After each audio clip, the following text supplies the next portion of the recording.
Assalamualaikum warahmatullahi wabarakatuh. Saya Siti Aprina Tambunan SPD, peserta Latsar CPNS 2021 Angkatan 22. Dalam video kali ini saya akan memaparkan mengenai mind mapping akuntabilitas dan implementasinya dalam lingkungan kerja. Ini adalah mind mapping dari akuntabilitas.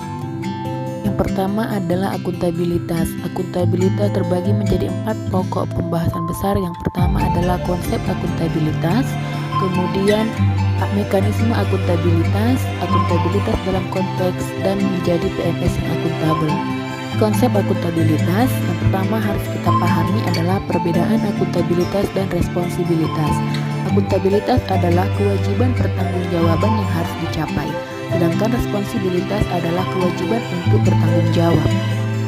Definisi akuntabilitas. Akuntabilitas merujuk pada kewajiban setiap individu, kelompok, atau institusi untuk memenuhi tanggung jawab yang menjadi amanahnya, yaitu menjamin terwujudnya nilai-nilai publik. Kemudian aspek-aspek akuntabilitas.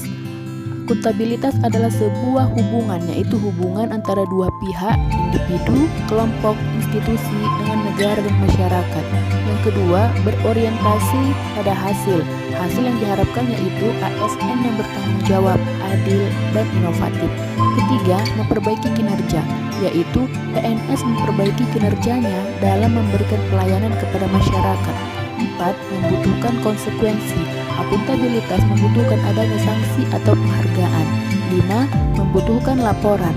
Laporan kinerja yaitu individu berupa kontrak kerja, institusi berupa lakip.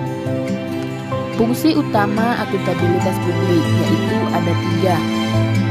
Yang pertama, sebagai peran demokratis untuk menyediakan kontrol demokratis. Kedua, peran konstitusional untuk mencegah korupsi dan penyalahgunaan kekuasaan.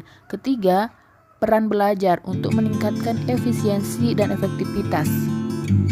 Akuntabilitas publik ada 2, yaitu akuntabilitas vertikal, yaitu pertanggungjawaban kepada otoritas yang lebih tinggi atau atasan, dan akuntabilitas horizontal, yaitu pertanggungjawaban kepada masyarakat luas.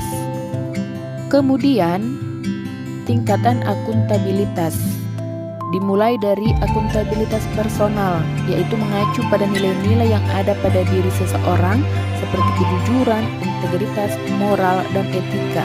Kedua, akuntabilitas individu, mengacu pada hubungan antara individu dengan lingkungan kerjanya, yaitu antara PNS dengan instansinya sebagai pemberi kewenangan. 3. Akuntabilitas kelompok, yaitu mengacu pada komunikasi yang baik antar individu. 4. Akuntabilitas organisasi, mengacu pada hasil laporan kinerja yang telah dicapai, baik laporan individu terhadap organisasi atau institusi, atau kinerja organisasi terhadap stakeholder lainnya. 5. Akuntabilitas stakeholder adalah masyarakat umum, pengguna pelayanan, dan pembayar pajak yang memberikan masukan, saran, dan kritik terhadap kinerjanya. Kemudian mekanisme akuntabilitas. Di dalam mekanisme akuntabilitas ini terdapat dimensi akuntabilitas, yaitu pertama, akuntabilitas kejujuran dan hukum yang terkait kepatuhan terhadap hukum dan peraturan yang berlaku. Kedua, akuntabilitas proses terkait prosedur yang digunakan apakah sudah baik. Ketiga, akuntabilitas program, yaitu terkait apakah tujuan yang ditetapkan dapat tercapai atau apakah ada alternatif program lain yang memberikan hasil maksimal dengan biaya minimal. Kemudian yang keempat, akuntabilitas kebijakan,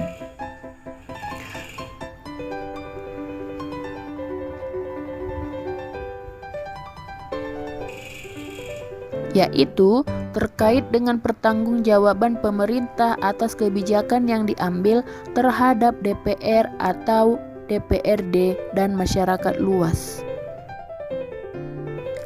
Dalam mekanisme akuntabilitas birokrasi Indonesia ada 3 poin penting. Yang pertama yaitu perencanaan strategis seperti RPJP, RPJM, dan lain-lain. Kedua, kontrak kerja. Ketiga, lakip.